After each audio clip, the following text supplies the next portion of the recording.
दोस्तों आपको इस वीडियो में ईरान और अमेरिका के बीच में जो वाद विवाद शुरू हुआ है उसकी कहानी बताते हैं। ईरान के जो राष्ट्रपति हैं मसूद पेजेशकियान, उन्होंने परमाणु कार्यक्रम को लेकर राष्ट्रपति डोनाल्ड ट्रंप को चिट्ठी में जवाब दिया। अमेरिका के साथ सीधी बातचीत करने से उन्होंने मना कर दिया। तो फिर अमेरिकी राष्ट्रपति डोनाल्ड ट्रंप ने ईरान को खुली चेतावनी दे दी। आप इसे धमकी कह सकते हैं। उन्होंने कहा कि अगर उन्होंने जो डोनाल्ड ट्रंप है उन्होंने कहा कि अगर तेहरान अपने परमाणु कार्यक्रम पर वाशिंगटन के साथ समझौता पर सहमत नहीं हुआ तो उस पर बमबारी की जाएगी और टैरिफ लगाए जाएंगे। तो सीधी तरह से ट्रंप ने ईरान को धमकी दे दी।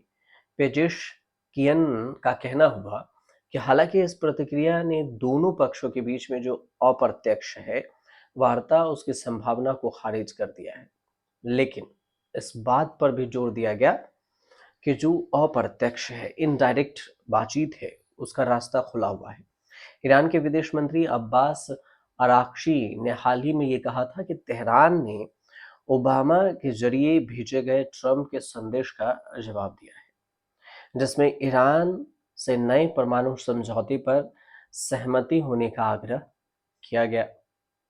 अब फिर डोनाल्ड ट्रंप ने क्या कहा है पहले वो समझ लीजिए, उसके बाद आपको इसकी पूरी जानकारी समझ में आ जाएगी। एनबीसी न्यूज है, उस पर जो टेलीविजन पर एक इंटरव्यू दिया।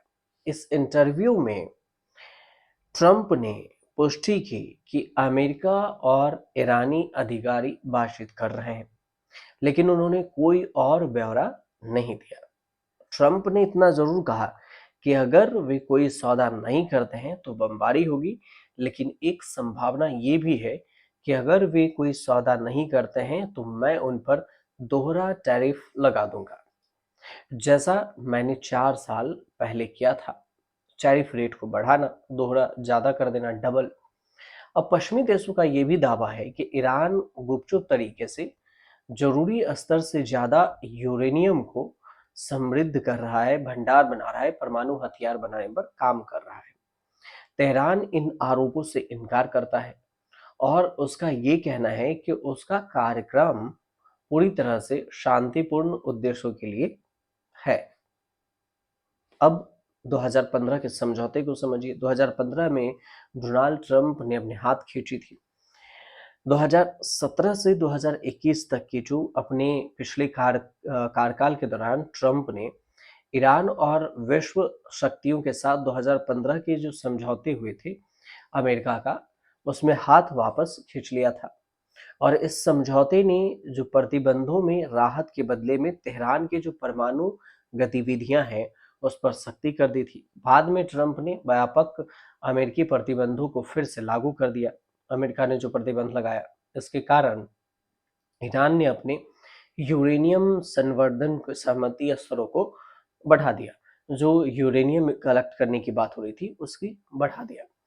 अब चर्चा इसलिए हो रही है क्योंकि ईरान यानी कि तेहरान ने 2015 के अमेरिका समझौते को फिर से जीवित करना चाहा, लेकिन इस समझौते की तलाश में ईरान और विश्व की जो शक्तियां हैं उसके राजनयिक है वियना जो ऑस्ट्रेलिया में है, फिर से वहां पर मुलाकात करेंगी वियना में, ऑस्ट्रेलिया में। अब राष्ट्रपति बराक ओबामा के द्वारा जो ट्रांसफर हुआ था ईरान का परमाणु समझौता 2015 में, 2018 में राष्ट्रपति डोनाल्ड ट्रंप इसे समाप्त कर दिए थे। और अमेरिका ने ये कहा था 2015 में ट्रंप ने कि ईरान मूल समझौता के अनुसार अनुपालन करता है और बैलिस्टिक मिसाइल भंडार और छद्म युद्ध को संबोधित, इसके अलावा अन्य मुद्दों पर संबोधित करता है तो वह इस समझौते में फिर से शामिल हो सकता है। लेकिन तब से समझौता नहीं हुई थी। 2015 का जो समझौता था वो समझौता ये था कि इस मसौदे को औपचारिक रूप से संयुक्त व्यापक कार्य योजना होगी, जैसे JCPOA। अब CPOA ईरान और P51 जिसमें देश हैं चीन, फ्रांस, जर्मनी, रूस, यूनाइटेड किंगडम, संयुक्त राज्य अमेरिका और यूरोपीय संघ जिसे EU कहा जाता है, इन सब के बीच में 2013 और 15 के बीच में लंबी बातचीत हुई थी। अब ईरान का एक प्रोटोकॉल है और इस प्रोटोकॉल को लागू करने को लेकर जो सहमति हुआ उसमें अंतर्राष्ट्रीय ऊर्जा एजेंसी आईएई के निरीक्षकों को अपने परमाणु स्थलों पर पहुंचने की अनुमति भी देगा ताकि सुनिश्चित हो सके और गुप्त रूप से परमाणु हथियार विकसित नहीं किए। हालांकि पश्चिमी ईरान के जो परमाणु प्रसारण है उससे संबंधित बैन को हटाने के लिए सहमत हो गया, जबकि मानव अधिकार है उसमें कथित हनन और फिर ईरान के जो बैलिस्टिक मिसाइल है इस कार्यक्रम को संबोधित करने वाले अन्य प्रतिबंध यथावत रहेंगे। इसमें अमेरिका ने तेल निर्यात पर भी प्रतिबंध हटाने के लिए कहा है कि वो ईरान से कि तेल निर्यात पर प्रतिबंध हटाए, लेकिन वित्तीय लेन देन को बैन करना जारी रखेगा। तो ये जो विवाद है ईरान और अमेरिका के बीच में अंतर्राष्ट्रीय व्यापार को भी बाधित कर सकता है और फिलहाल ईरान की जो अर्थव्यवस्था है वो मंदी में है। मुद्रा दर भी, मुद्रास्फीति भी, उस सब में काफ़ी समझौता होने से और काफ़ी प्रभाव पड़ता हुआ भी दिख रहा है। हालाँकि आने वाले समय में क्या ट्रंप ने जो धमकी दी है उसका ईरान पर क्या कुछ असर पड़ता है, ये फिलहाल बयानबाजी के बाद पता चलेगा। ईरान जब जवाब देगा तब पता चलेगा। लेकिन ईरान दृढ़ता के साथ अमेरिका से बातचीत करने के लिए तैयार की बात नहीं हुई है और समझौते से हाथ खींच लिया है। आगे अगर इस पर कुछ अपडेट आएगा तो हम आपको ज़रूर बताएंगे। फिलहाल आपको जानकारी सही लगे तो हमारे चैनल से जुड़िए, सब्सक्राइब कीजिए, शेयर कीजिए और कमेंट कीजिएगा।